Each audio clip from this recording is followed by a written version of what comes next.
മാൻ പവറിന്റെ ഒരു അഭാവം അത് വലിയൊരു കാര്യമാണ്. അപ്പൊ ഡോക്ടർമാരുടെയും സിസ്റ്റർമാരുടെയും ലെവൽ അല്ലെങ്കിൽ കൂടിയും അതിന് താഴെയുള്ള ജീവനക്കാരുടെ ഒരു മാൻ പവറിലുള്ള അഭാവം ശരിക്കും നിലനിൽക്കുന്നുണ്ട്. നമ്മൾ സൗജന്യ ചികിത്സ ലഭിക്കുന്നുണ്ട് എന്ന് പറയും മെഡിക്കൽ കോളേജുകളിൽ, സൗജന്യ ചികിത്സയാണെന്ന് പറയുമെങ്കിലും നമ്മൾ ഇൻഡയറക്റ്റ് കോസ്റ്റ് ഇൻവോൾവ്മെന്റ് വളരെ കൂടുതലാണ്. ഒരു പരിധി വരെ അവിടുത്തെ ബെഡ് സ്ട്രെങ്ത് പരിമിതമാണ്. അവിടെ ഇന്നും നിലത്തിരുന്ന് ചികിത്സിക്കുന്ന രോഗികളുണ്ട്. അതൊരു യാഥാർത്ഥ്യമാണത്. രോഗികളുടെ എണ്ണം വളരെ കൂടുതലാണ്. പലരെയും നമുക്ക് തിരിച്ചുവിടാൻ പറ്റാത്ത രീതിയിൽ. ഇതൊക്കെ ഒരു ഡോക്ടർ കേന്ദ്രീകൃതമായിട്ടുള്ള സൂപ്രണ്ടന്റ് പ്രിൻസിപ്പളൊക്കെ ഉണ്ടെങ്കിലും ഒരു ഡിപ്പാർട്ട്മെന്റ് അല്ലെങ്കിൽ ഒരു ഡിപ്പാർട്ട്മെന്റ് എന്ന് പറയുന്നത് ആ ഡിപ്പാർട്ട്മെന്റിൽ ജോലി ചെയ്യുന്ന ഡോക്ടർമാരെ ഡിപ്പെൻഡ് ചെയ്തിട്ടുള്ള ഒരു സംവിധാനമാണ്. ആ ഡിപ്പാർട്ട്മെന്റ് നന്നാവണമെങ്കിലും അതായത് മോശമാണെങ്കിലും ആ ഡോക്ടർമാരെയാണ് അത് ഡോക്ടർമാർ വിചാരിക്കണം എന്നുള്ളതാണ്. ഇന്ത്യയിൽ ഒരു 1,00,000 പേര് എടുക്കുകയാണെങ്കിൽ ക്യാൻസറിന്റെ ഇൻസിഡൻസ് ഏറ്റവും കൂടുതലുള്ളത് കേരളത്തിലാണ്. യങ്സ്റ്റേഴ്സ് അല്ലെങ്കിൽ എസ്പെഷ്യലി സൂപ്പർ സ്പെഷ്യാലിറ്റിയിൽ സർക്കാർ സംവിധാനത്തിൽ ഡോക്ടർമാർ ജോയിൻ ചെയ്യുന്നില്ല എന്നുള്ളൊരു വസ്തുത തന്നെയാണ് അത്. പക്ഷെ അത് എന്തുകൊണ്ട് എന്ന് പരിശോധിക്കുമ്പോൾ ഇപ്പോൾ ഒരു പഠിച്ച് കോഴ്സ് കഴിഞ്ഞ ഒരു ഡോക്ടറെ സംബന്ധിച്ചിടത്തോളം അദ്ദേഹത്തെ എന്താ പറയുക പ്രലോഭിപ്പിക്കുന്ന പല കാര്യങ്ങളുണ്ട്. അതിൽ ഒരു കാര്യം മാത്രമാണ് പണം. സർക്കാർ സംവിധാനത്തിൽ 3 രീതിയിലാണ് ഫണ്ട് കിട്ടുക. ഒന്ന് നമ്മുടെ ബഡ്ജറ്റ് ഫണ്ട്, പ്ലാൻ ഫണ്ട്. രണ്ടാമത്തത് നമ്മുടെ ഹോസ്പിറ്റൽ ഡെവലപ്മെന്റ് സൊസൈറ്റിയുടെ ഫണ്ട്. മൂന്നാമത് CSR ഫണ്ട്. അപ്പോൾ ഈ 3 ഫണ്ടുകളും വളരെ കൃത്യമായിട്ട് ഇത് എങ്ങനെ ഇതിനെ ഉപയോഗിക്കണം എന്ന് കൃത്യമായിട്ട് നമുക്ക് അറിയുകയാണെങ്കിൽ, പ്ലാൻ ചെയ്ത് ഉപയോഗിക്കുകയാണെങ്കിൽ തീർച്ചയായിട്ടും ഫണ്ട് ഒരു ഇഷ്യൂ അല്ല. ആ ഫണ്ട് ഇൻഫ്രാസ്ട്രക്ചർ ഡെവലപ്മെന്റിന് ഉപയോഗിക്കാൻ പറ്റും, മാൻ പവറിന് ഉപയോഗിക്കാൻ പറ്റും. മാൻ പവർ അതാണ് ഏറ്റവും പ്രധാനപ്പെട്ടത്. പുതിയ പോസ്റ്റുകൾ ക്രിയേറ്റ് ചെയ്യപ്പെടണം, അതിനു വേണ്ട സാമ്പത്തിക വശം ആലോചിക്കണം എന്നുള്ളതാണ്. കാരണം ഇവിടുന്ന് മറ്റ് മെഡിക്കൽ കോളേജിലേക്ക് അയച്ചുകൊണ്ട് മെഡിക്കൽ കോളേജ് തുടങ്ങുന്നത് ചിലപ്പോൾ ഇവിടുത്തെ മറ്റ് എക്സിസ്റ്റിംഗ് മെഡിക്കൽ കോളേജിന്റെ ക്വാളിറ്റി ഓഫ് വർക്കിനെ തന്നെ ബാധിക്കാൻ സാധ്യത ഉണ്ട് എന്നുള്ളതാണ്. അതൊരു യാഥാർത്ഥ്യമാണത്.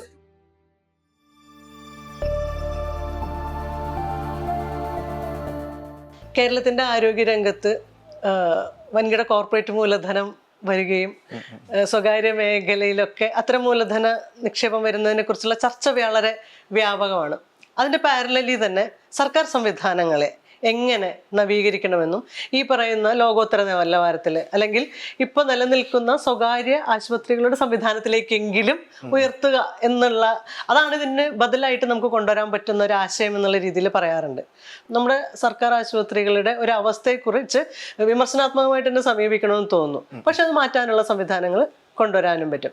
ഒരു മെഡിക്കൽ കോളേജിൽ ജോലി ചെയ്യുന്ന ഒരു ഡോക്ടർ എന്നുള്ള രീതിയിൽ എത്രത്തോളം മാറ്റങ്ങളാണ് വരേണ്ടതും വന്നുകൊണ്ടിരിക്കുന്നതും? അല്ല, നമുക്ക് ഈ മെഡിക്കൽ കോളേജിലെ ചികിത്സാ സംവിധാനങ്ങളെ കുറിച്ചോ അല്ലെങ്കിൽ അതിന്റെ ക്വാളിറ്റിയെ കുറിച്ചോ ജനറലൈസേഷൻ സാധിക്കില്ല. കാരണം പല സ്ഥലത്തും പല ഡിപ്പാർട്ട്മെന്റുകളും സ്വകാര്യ ആശുപത്രികളോടൊപ്പമോ അതല്ലെങ്കിൽ അതിനേക്കാൾ മികച്ചതായി നിൽക്കുന്ന ഡിപ്പാർട്ട്മെന്റുകളുണ്ട്. എന്നാൽ അങ്ങനെ അല്ലാത്ത ഡിപ്പാർട്ട്മെന്റുകളുണ്ട്. അപ്പോൾ അതിന്റെ അർത്ഥം ഈ സംവിധാനം വളരെ ഒരു റോബസ്റ്റ് സംവിധാനമാണ്, ശക്തമായിട്ടുള്ള സംവിധാനമാണ്. പക്ഷെ സംവിധാനത്തെ നമ്മൾ എങ്ങനെ ഉപയോഗിക്കുന്നു എന്നതിലാണ് ബുദ്ധിമുട്ടുകൾ.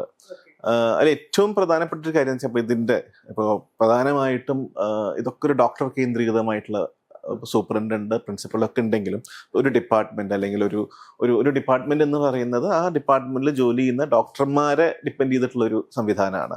ആ ഡിപ്പാർട്ട്മെന്റ് നന്നാവണമെങ്കിലും അതായത് മോശമാണെങ്കിലും ആ ഡോക്ടർമാരെയാണ് അത് ഡോക്ടർമാർ വിചാരിക്കണം എന്നുള്ളതാണ്. അപ്പൊ പലപ്പോഴും ഈ ഡോക്ടർമാർക്ക് ഈ സംവിധാനത്തെ കുറിച്ച് കൃത്യമായിട്ടുള്ള അവബോധം ഉണ്ടാവില്ല. എങ്ങനെ ഫണ്ട് നേടിയെടുക്കണം അല്ലെങ്കിൽ എങ്ങനെ തീരുമാനങ്ങൾ നടപ്പിലാക്കി എടുക്കണം എന്നുള്ള ഒരു സംവിധാനത്തെ കുറിച്ചുള്ള ഒരു അവബോധമില്ലായ്മയാണ് എനിക്ക് തോന്നുന്നു പല ഡിപ്പാർട്ട്മെന്റുകളിലും പിന്നോട്ട് പോകാനുള്ള ഒരു കാരണം. 2, ഒരു ഓണർഷിപ്പ്. പലപ്പോഴും ഉത്തരവാദിത്തങ്ങൾ അല്ലെങ്കിൽ ഓണർഷിപ്പ് ഏറ്റെടുക്കാൻ പലരും തയ്യാറല്ല. കാരണം അവർക്ക് സ്വകാര്യമായിട്ടോ ഒരു വ്യക്തിപരമായിട്ട് അവർക്ക് അതിലൊരു നേട്ടങ്ങൾ ഉണ്ടാവണം എന്നില്ല, നിർബന്ധമില്ല. അതുകൊണ്ട് തന്നെ പലരും ആ ഡിപ്പാർട്ട്മെന്റിനെ ഉയർത്തുന്നതിനോ അല്ലെങ്കിൽ ആ സംവിധാനത്തെ ഉപയോഗിക്കുന്നതിനോ ഒരു ഓണർഷിപ്പ് ഏറ്റെടുക്കാറില്ല. അപ്പൊ ഈ 2 കാര്യങ്ങള് കുറച്ചുകൂടി നല്ല രീതിയിൽ ഡോക്ടർമാർ ഉപയോഗിക്കുകയാണെങ്കിൽ തീർച്ചയായിട്ടും ഈ സംവിധാനത്തെ ഉപയോഗിച്ച് തന്നെ ഇപ്പം നിലവിലുള്ള സംവിധാനത്തെ ഉപയോഗിച്ച് തന്നെ നമുക്ക് തീർച്ചയായിട്ടും മികച്ചതാക്കാൻ സാധിക്കും. പ്രത്യേകിച്ചും ഈ പറയുന്ന മൂലധന നിക്ഷേപങ്ങളൊക്കെ വരുമ്പോൾ പല അഭിപ്രായങ്ങളുണ്ട് അതിനെക്കുറിച്ചൊക്കെ. സർക്കാർ സംവിധാനവും അതോടൊപ്പം തന്നെ ശക്തമായി നിലനിൽക്കേണ്ടത്. കാരണം ഒരു 40% ആളുകളും ഇന്നും സർക്കാർ സംവിധാനത്തെ ആശ്രയിച്ചിട്ടാണ് നിലനിൽക്കുന്നത്. വളരെ പാവപ്പെട്ട ആളുകളുണ്ട്. അവർക്കൊന്നും ഒരിക്കലും ഇത്തരം ഈവൻ ചെറുകിട ആശുപത്രികളിലോ അല്ലെങ്കിൽ അത്തരം ആശുപത്രികളിലോ പോകാൻ പറ്റാത്ത ഒരുപാട് ആളുകളുണ്ട് എന്നുള്ളതാണ്. അപ്പോൾ ഈ ഒരു മൂലധന എന്താ പറയുക നിക്ഷേപത്തിന്റെ കാലഘട്ടത്തിൽ മെഡിക്കൽ കോളേജ് സംവിധാനം ശരിക്കും വളരെ ശക്തമായിട്ട് നിലനിൽക്കേണ്ടത് വളരെ അത്യാവശ്യമാണ്. അതെ, ഒരു സിസ്റ്റമിക് ചേഞ്ച് എന്ന് പറയുന്നത് വളരെ അനിവാര്യമാണെന്ന് നമ്മൾ മെഡിക്കൽ കോളേജിലൊക്കെ പോകുന്ന ആളുകൾ എന്നുള്ള രീതിയിൽ തന്നെ സർക്കാർ ആശുപത്രിയിൽ ആശ്രയിക്കുന്ന ആളുകളുടെ കൂട്ടത്തിൽപ്പെട്ട ആളുകൾ എന്നുള്ള രീതിയിൽ നമുക്ക് മനസ്സിലാവുന്നുണ്ട്. അപ്പൊ നമ്മള് ഏറ്റവും ചെറുകിട ഇപ്പോൾ അവിടെ ടോക്കൺ എടുക്കുന്നത് തൊട്ടിട്ട് അത് മറ്റ് അതിൻ്റെ ഒരു സർജിക്കൽ ലെവലിലേക്കൊക്കെ വരുമ്പോൾ ഒരുപാട് പ്രയാസമാണ്, ഈസി അല്ല അതിലേക്കൊക്കെ എത്തിപ്പെടാൻ എന്നാണ്. സാമ്പത്തികമായിട്ട് മാത്രമല്ല, ആ സ്ട്രക്ചറിൽ തന്നെ ഒരുപാട് വ്യത്യാസം ഉണ്ടാവുന്നുണ്ടെന്ന് നമുക്ക് തോന്നാറുണ്ട്. അങ്ങനെയാണോ? ഉണ്ട്, ശരിയാണ് അത്. പക്ഷെ അതിൽ ചെറിയ മാറ്റങ്ങൾ വന്നു. മുമ്പൊക്കെ രാവിലെ 4 മണിക്കും 5 മണിക്കും വന്ന് ക്യൂ നിന്ന് ടോക്കൺ എടുക്കുന്ന ഒരു രീതിയായിരുന്നു മുമ്പൊക്കെ മെഡിക്കൽ കോളേജിൽ ഉണ്ടായിരുന്നു. ഇപ്പോൾ ഒരു പരിധി വരെ അതില് ഇ ഹെൽത്ത് വരുന്നുണ്ട്. ഇതൊക്കെ കമ്പ്യൂട്ടറൈസ്ഡ് ആയിക്കൊണ്ടിരിക്കുകയാണ്, ആ ഒരു മാറ്റങ്ങൾ വന്നുകൊണ്ടിരിക്കുകയാണ്. അപ്പോൾ ഈ മാറ്റങ്ങൾ ഒരു പൂർണ്ണ രീതിയിൽ എത്തുകയാണ് എങ്കിൽ ഒരു പ്രൈവറ്റ് ഹോസ്പിറ്റലിൽ ടോക്കൺ എടുക്കുന്നത് പോലെ തന്നെ ഒരു സർക്കാർ സംവിധാനത്തിലും ടോക്കൺ എടുക്കാൻ സാധിക്കും. അത് കുറച്ചുകൂടി വേഗത്തിലാക്കണം എന്നൊരു അഭിപ്രായം എനിക്കുണ്ട്. നടന്നു പോകുന്നുണ്ടെങ്കിൽ കുറച്ചുകൂടി വേഗത്തിലാവുകയാണെങ്കിൽ ഒരുപാട് ആൾക്ക് പെട്ടെന്ന് അതിന് ഗുണം ലഭിക്കുന്നുള്ളതാണ്. മറ്റൊന്ന് മാൻ പവറിന്റെ ഒരു അഭാവം, അത് വലിയൊരു കാര്യമാണ്. അപ്പൊ ഡോക്ടർമാരുടെയും സിസ്റ്റർമാരുടെയും ലെവൽ അല്ലെങ്കിൽ കൂടിയും അതിന് താഴെയുള്ള ജീവനക്കാരുടെ ഒരു മാൻ പവറിലുള്ള അഭാവം ശരിക്കും നിലനിൽക്കുന്നുണ്ട്. അപ്പൊ അതിനെയൊക്കെ എങ്ങനെ തരണം ചെയ്യാം എന്നുള്ളതാണ് നമ്മൾ സത്യത്തിൽ ആലോചിക്കേണ്ടത്. അപ്പോൾ ഇതൊക്കെ പ്രധാനമായിട്ടും സാമ്പത്തികത്തിൽ അവസാനിക്കുക. ഫണ്ട് വേണം എന്താണെങ്കിലും. ഇപ്പൊ ഏതൊരു സംവിധാനവും കൃത്യമായിട്ട് പോകണമെങ്കിൽ ഫണ്ട് വേണം എന്നുള്ളതാണ്. ഇപ്പൊ എൻ്റെ ഒരു അനുഭവം, ഇപ്പൊ ഞങ്ങളുടെ ഡിപ്പാർട്ട്മെന്റ് തുടങ്ങിയിട്ട് 3 വർഷമായി. സർജിക്കൽ ഓങ്കോളജി തൃശ്ശൂർ മെഡിക്കൽ കോളേജിൽ തുടങ്ങിയിട്ട് 3 വർഷമായി. 2022 നമ്മളൊരു പൂർണ്ണ രീതിയിൽ, അതിന് മുമ്പ് OP മാത്രമേ ഉണ്ടായിരുന്നുള്ളൂ, ഒരു പുതിയൊരു വാർഡും OPയും OT എല്ലാം കൂടി ഒരു 2 ബെഡഡ് ഒരു 5 ബെഡഡ് ICU, 32 ബെഡുള്ള ഒരു വാർഡ്, ഒരു 6 ബെഡ് HDU, അതുപോലെ 2 OT തുടങ്ങിയത് 2022 അപ്പോൾ ഏകദേശം ഒരു 3 വർഷം ആവുന്നേ ഉള്ളൂ. അപ്പൊ ഈ 3 വർഷത്തിന്റെ ഇടയ്ക്ക് എനിക്ക് തോന്നുന്നു ഒരു അത്ഭുതകരമായിട്ടുള്ള ഒരു മാറ്റം. ഞങ്ങൾ 2 പേരാണ്, ഞാൻ ഡോക്ടർ ശരത്. അത്ഭുതകരമായ ഒരു മാറ്റമാണ് ഞങ്ങൾക്ക് വരുത്താൻ സാധിച്ചത്. അപ്പൊ ഫണ്ടിന്റെ പേരിൽ ഞങ്ങൾക്ക് ഇതുവരെ ഒരു ബുദ്ധിമുട്ടുകൾ ഉണ്ടായിട്ടില്ല എന്നുള്ളതാണ് സത്യം പറഞ്ഞ. ഞങ്ങൾക്ക് ഒരിക്കലും ബുദ്ധിമുട്ടുണ്ടായിട്ടില്ല. അതിൽ 1-2-3-4 കുറച്ച് കാരണങ്ങളുണ്ട്. അപ്പോൾ പ്രധാനമായിട്ടും ഒരു സർക്കാർ സംവിധാനത്തിൽ 3 രീതിയിലാണ് ഫണ്ട് കിട്ടുക. ഒന്ന് നമ്മുടെ ബഡ്ജറ്റ് ഫണ്ട്, പ്ലാൻ ഫണ്ട്. രണ്ടാമത്തത് നമ്മുടെ ഹോസ്പിറ്റൽ ഡെവലപ്മെന്റ് സൊസൈറ്റിയുടെ ഫണ്ട്. മൂന്നാമത് CSR ഫണ്ട്. അപ്പൊ ഈ 3 ഫണ്ടുകളും വളരെ കൃത്യമായിട്ട് ഇത് എങ്ങനെ ഇതിനെ ഉപയോഗിക്കണം എന്ന് കൃത്യമായിട്ട് നമുക്ക് അറിയുകയാണെങ്കിൽ, പ്ലാൻ ചെയ്ത് ഉപയോഗിക്കുകയാണെങ്കിൽ തീർച്ചയായിട്ടും ഫണ്ട് ഒരു ഇഷ്യൂ അല്ല. ആ ഫണ്ട് ഇൻഫ്രാസ്ട്രക്ചർ ഡെവലപ്മെന്റിന് ഉപയോഗിക്കാൻ പറ്റും, മാൻ പവറിന് ഉപയോഗിക്കാൻ പറ്റും സത്യം പറഞ്ഞാൽ. തീർച്ചയായിട്ടും. കാരണം HDS ഫണ്ടിന്റെ ഏകദേശം, അല്ലെങ്കിൽ നമുക്ക് ഇൻഷുറൻസ് ലഭിക്കുന്ന ഫണ്ടുകൾ HDSലേക്കാണ് പോകുന്നത്. അപ്പോൾ അത് ഹോസ്പിറ്റൽ ഡെവലപ്മെന്റ് ഇതർ RSBY ഫണ്ടായിട്ടോ അല്ലെങ്കിൽ ഹോസ്പിറ്റൽ ഡെവലപ്മെന്റ് സൊസൈറ്റിയുടെ ഫണ്ടോ ആയിട്ടാണ് ഇൻഷുറൻസ് ഫണ്ടുകൾ നിൽക്കുന്നത്. അപ്പൊ അതിന്റെ 70% തന്നെ രോഗി സേവനത്തിന് വേണ്ടി ആളുകളെ നിയമിക്കാൻ ഉപയോഗിക്കാവുന്ന റൂൾ ഉണ്ട്. അപ്പൊ ഈ HDS ഫണ്ട് ചെറിയൊരു ഫണ്ടല്ല. ഇപ്പോ ഞാൻ ചെറിയ ഉദാഹരണം പറയാം. ഇപ്പൊ ഞങ്ങളുടെ ഡിപ്പാർട്ട്മെന്റ് കഴിഞ്ഞ വർഷം ഏകദേശം 300ഓളം സർജറികൾ ചെയ്തിട്ടുണ്ട്. അതിലൊരു 99% ഇൻഷുറൻസ് ആണ്. അതായത് എയ്തർ കാരുണ്യയുടെയോ അതല്ലെങ്കിൽ കാസ്പർ നമ്മുടെ ഇൻഷുറൻസിലാണ്, PMJYയുടെ ഇൻഷുറൻസിലാണ്. അപ്പോൾ ഒരു ആവറേജ് എടുക്കുകയാണെങ്കിൽ ഒരു ഏകദേശം 50,000 രൂപയാണ് ഇൻഷുറൻസ് പാക്കേജ്. അപ്പൊ ഞങ്ങളൊരു വർഷം 300 സർജറി ചെയ്തിട്ടുണ്ടെങ്കിൽ ഞങ്ങളുടെ ഡിപ്പാർട്ട്മെന്റ് മാത്രം ഞങ്ങൾ ജനറേറ്റ് ചെയ്യുന്ന ഒരു ഫണ്ട് എന്ന് പറഞ്ഞാൽ 1.5 കോടി രൂപയാണ്. അതിൽ ഏകദേശം ഒരു 50% നമ്മുടെ ഡിസ്പോസിബിൾസ്, അതായത് സർജറിക്ക് വേണ്ട അവശ്യ സാധനങ്ങൾക്ക് ഉപയോഗിക്കുന്നു വിചാരിക്കുക, എങ്കിലും 75 ലക്ഷം രൂപ ബാക്കിയുണ്ടെന്നുള്ളതാണ്. അപ്പൊ കഴിഞ്ഞൊരു 3 വർഷം എടുക്കുകയാണെങ്കിൽ ഏകദേശം 2.25 കോടി രൂപയാണ് ഞങ്ങൾ ജനറേറ്റ് ചെയ്ത് ബാക്കി നീക്കിരിപ്പായിട്ടുണ്ടാവുക. അത് മതി ആക്ച്വലി ഡിപ്പാർട്ട്മെന്റ് ഡെവലപ്പ് ചെയ്യാനും. അതെ, ഗംഭീരമായിട്ട് നടക്കാനും അതിന് വേണ്ട മാൻ പവറിനൊക്കെ എടുക്കാൻ. അപ്പൊ ഞങ്ങൾ അത് ആ രീതിയിൽ മാൻ പവർ എടുത്തിട്ടുണ്ട്. അത് വളരെ എഫിഷ്യന്റ് ആയിട്ട് യൂട്ടിലൈസ് ചെയ്യുന്നുണ്ട്. പാരാമെഡിക്കൽ സ്റ്റാഫ് ഉണ്ട്. സ്റ്റാഫ് ഞാൻ നേരത്തെ പറഞ്ഞു, ഇപ്പൊ രോഗി സൗഹൃദമല്ല എന്ന് പറഞ്ഞു മെഡിക്കൽ കോളേജ്. ശരിയാണ്, അത് ഒരു പരിധി വരെ ശരിയാണ്. കാരണം എന്താ വെച്ചാല് നമ്മൾ സൗജന്യ ചികിത്സ ലഭിക്കുന്നുണ്ടെന്ന് പറയും നമ്മുടെ മെഡിക്കൽ കോളേജുകളിൽ. സൗജന്യ ചികിത്സയാണെന്ന് പറയുമെങ്കിലും നമ്മൾ ഇൻഡയറക്റ്റ് കോസ്റ്റ് ഇൻവോൾവ്മെന്റ് വളരെ കൂടുതലാണ്. ഇപ്പൊ നമ്മൾ അതായത് ഒരു മെഡിക്കൽ സ്വകാര്യ ആശുപത്രി പോയി നമുക്ക് ഞാനൊരു ബ്രസ്റ്റ് സർജറി ചെയ്യാൻ വിചാരിക്കുക. സ്വകാര്യ ആശുപത്രി പോയി 1.5 ലക്ഷം രൂപ എന്ന് വിചാരിക്കും. പക്ഷെ മെഡിക്കൽ കോളേജിൽ ഫ്രീ ആണ്. പക്ഷെ അതിൽ ഇൻവോൾവ് ചെയ്യുന്ന ഒരു കോസ്റ്റ് ഉണ്ട്. എന്താ വെച്ചാൽ ഇപ്പൊ ഒരു മെഡിക്കൽ കോളേജ് ഒരു പേഷ്യന്റ് വന്നു, സർജറിക്ക് അഡ്മിറ്റ് ആവുന്നതിന് മുമ്പ് ഏകദേശം ഒരു 5-6 തവണ മെഡിക്കൽ കോളേജിലേക്ക് വന്നു പോകേണ്ട ഒരു അവസ്ഥയുണ്ട്. പല കാരണങ്ങൾ, ചിലപ്പോൾ അവരുടെ സ്ലൈഡ് കൊണ്ടുവന്നിട്ടുണ്ടാവില്ല, അല്ലെങ്കിൽ CT സ്കാൻ്റെ ഡേറ്റ് വന്നിട്ടുണ്ടാവില്ല, അല്ലെങ്കിൽ മിക്കവാറും വളരെ പ്രായമുള്ള ആളുകളാണ്. അവർ സർജറിക്ക് മുമ്പ് കാർഡിയോളജി ഡോക്ടറെയോ പൾമനോളജി ഡോക്ടറെയോ ഒക്കെ കാണേണ്ടി വരും. അപ്പോൾ ഓരോ ദിവസം വന്ന് കാണേണ്ട ഒരു അവസ്ഥയാണ് പലപ്പോഴും ഉണ്ടാവുക. അപ്പോൾ ഒരു 5-6 തവണ വരികയാണെങ്കിൽ പലപ്പോഴും കാർ പിടിച്ചിട്ടാണ് വരിക. ഓൺ ആവറേജ് നമ്മളൊരു ചെറിയൊരു പഠനം നടത്തിയപ്പോൾ ഏകദേശം ഒരു 20,000 to 30,000 റുപ്പീസ് അവർ ചെലവാക്കുന്നുണ്ട് യാത്രയ്ക്കായിട്ടും മറ്റുമൊക്കെ. അത് കൂടാതെ വരുന്ന കൂട്ടിരിപ്പുകാരുടെ ജോലി ഒരു ദിവസം പോകുന്നു, 6 ദിവസത്തെ ജോലി നോക്കുമ്പോൾ അതിൻ്റെതായിട്ടുള്ള സമയനഷ്ടം, അവരുടെ ഒരു മാനസിക ബുദ്ധിമുട്ട്, ഇതൊക്കെ ഉണ്ട്. പക്ഷെ ഞങ്ങൾ എന്ത് ചോദിച്ചാൽ ഞങ്ങൾ ഈ HDS ഫണ്ട് ഉപയോഗിച്ച് 2 ഫിസിഷ്യൻ അസിസ്റ്റന്റിനെ എടുക്കുക ചെയ്തത്. അപ്പോൾ ഞങ്ങൾക്ക് ഇത് കോർഡിനേറ്റ് ചെയ്യാൻ പറ്റില്ല. ഞങ്ങൾ ക്ലിനിക്കൽ വർക്കിൽ ഞങ്ങളതിൽ വളരെ ഇൻവോൾവ് ആയതുകൊണ്ട് ആ ഫിസിഷ്യൻ അസിസ്റ്റന്റ് ചെയ്യുന്ന ഒരു രോഗി വന്നാൽ തന്നെ അവരുടെ അടുത്ത് കൃത്യമായിട്ട് പ്ലാൻ ചെയ്ത് കൊടുക്കും. നിങ്ങൾ ഈ ദിവസം, അതായത് ഇന്ന് ഞങ്ങൾ ചൊവ്വാഴ്ചയാണ് ഞങ്ങളുടെ OP, അടുത്ത ദിവസം വന്ന്. അപ്പോൾ പലപ്പോഴും ഞങ്ങളൊരു ടെസ്റ്റിന് അയക്കും, സർജറിക്ക് വേണ്ട അനസ്തറ്റിസ്റ്റ് മറ്റു ടെസ്റ്റിന് അയക്കും. അപ്പോൾ 2 ദിവസങ്ങളിലായിട്ടാണ് പലപ്പോഴും ആൾക്കാരെ കാണുക. പക്ഷെ ഞങ്ങൾ ആ മാറ്റം വരുത്തി. ഞങ്ങൾ കാണുന്ന ദിവസം തന്നെ ഞങ്ങളുടെ അനസ്തറ്റിസ്റ്റിനെയും കാണും. അത് ഞങ്ങൾ HDS ലെവൽ എടുത്ത അനസ്തറ്റിസ്റ്റ് ആയതുകൊണ്ടാണ് സാധിക്കുന്നത്. അത് മനസ്സിലായോ? അപ്പൊ ഞങ്ങൾ രണ്ടുപേരും ഓൺ ട്യൂൺ ആണ്. ഒരേ ടെസ്റ്റുകൾ, ഒരേ ഡോക്ടർമാരുടെ കൺസൾട്ടേഷൻസ് ആണ്, ടീമായി. അപ്പോൾ അവർക്ക് പിന്നീട് 2 വ്യത്യസ്ത ആളുകൾ പറയുന്ന രീതിയിൽ ടെസ്റ്റ് ചെയ്യേണ്ട കാര്യമില്ല. ഞങ്ങൾ ഒരേ ട്യൂണിൽ പറയുമ്പോൾ ഒരേ ടെസ്റ്റുകൾ ചെയ്താൽ മതി, ഒരേ ഡോക്ടർമാരെ കണ്ടാൽ മതി. മാത്രമല്ല പലപ്പോഴും ഇവരുടെ ഇൻഷുറൻസ് റെഡി ആയിട്ടുണ്ടാവില്ല. പലപ്പോഴും സർജറിക്ക് വരുന്നതിന്റെ തലേ ദിവസമൊക്കെയാണ് അറിയുക ഇൻഷുറൻസ് ഇല്ല എന്നുള്ളത്. അപ്പൊ വീണ്ടും അവര് തിരിച്ചു പോകണം, അവരുടെ വരുമാന സർട്ടിഫിക്കറ്റ് വരണം. അപ്പൊ ഞങ്ങൾ ഈ അസിസ്റ്റന്റുമാർ ചെക്ക് ലിസ്റ്റ് ഉണ്ടാക്കി. ഒരു പേഷ്യന്റ് വരുമ്പോൾ ഇൻഷുറൻസ് ഉണ്ടോ, ഇൻഷുറൻസ് ഇല്ലെങ്കിൽ ഈ വക സാധനങ്ങളൊക്കെ കൊണ്ടുവരണം. അപ്പോൾ 1-2 വിസിറ്റിൽ വരുമ്പോഴത്തേക്കും സർജറിക്ക് അഡ്മിറ്റ് ആവേണ്ട രീതിയിലേക്ക് എക്യുപ്ഡ് ആവും എന്നുള്ളതാണ്. അപ്പോൾ ഇൻഡയറക്റ്റ് കോസ്റ്റ് ഇതിൽ വളരെയധികം കുറയ്ക്കാൻ സാധിക്കും. അപ്പോൾ ഇതൊക്കെ നമുക്കൊരു HDS ഫണ്ട് കൃത്യമായിട്ട് വിനിയോഗിക്കാനുള്ള ഒരു സംവിധാനം ഉണ്ടെങ്കിൽ തീർച്ചയായിട്ടും ഇതൊക്കെ സാധിക്കും. തീർച്ചയായിട്ടും രോഗി സൗഹൃദമാക്കാൻ നമുക്കൊരു പരിധി വരെ മെഡിക്കൽ കോളേജിൽ സാധിക്കും എന്നുള്ളതാണ്.